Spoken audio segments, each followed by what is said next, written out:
முதலாம் திகதி மார்ச் மாதம் 2026 ஆண்டு.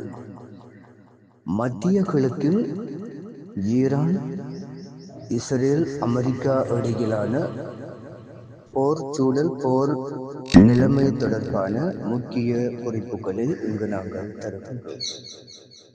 மத்திய கிழக்கில் ஈரான், அமெரிக்கா மற்றும் இஸ்ரேல் இடையே தற்போது மிக மோசமான போர் சூழல் ஏற்பட்டுள்ளது. மார்ச் 1, 2026 நிலவரப்படி வெளிவந்துள்ள மிக முக்கிய தகவல்கள்.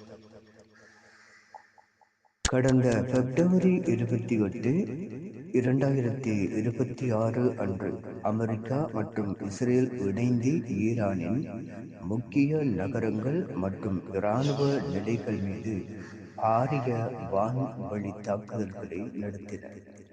ஆபரேஷன் ஜெனிசிஸ் என்று பெயரிடப்பட்ட இந்த தாக்குதலில் 200க்கும் மேற்பட்ட போர் விமானங்கள் ஈடுபடுத்தப்பட்டன.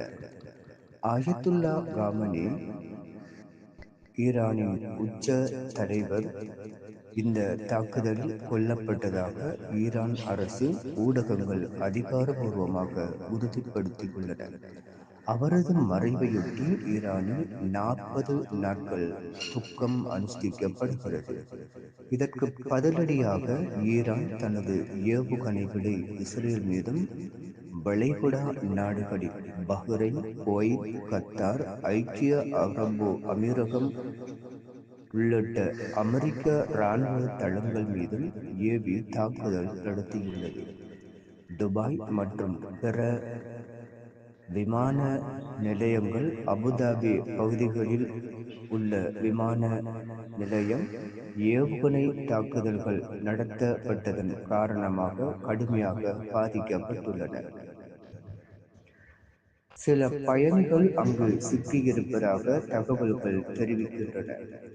இந்த தாக்குதலை தொடர்ந்து ஐக்கிய நாடுகள் சபையின் பாதுகாப்பு கவுன்சில் அவசர கூட்டத்தை கூட்டியுள்ளது.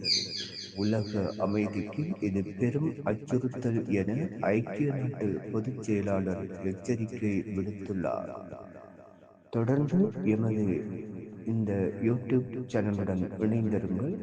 அவ்வப்போது மத்திய கிழக்கு நாட்டில் இந்த யுத்த நிலைமை தொடர்பான லேட்டஸ்ட் செய்திகளை தருவதற்கு தயாராகி கொண்டிருக்கின்றோம்.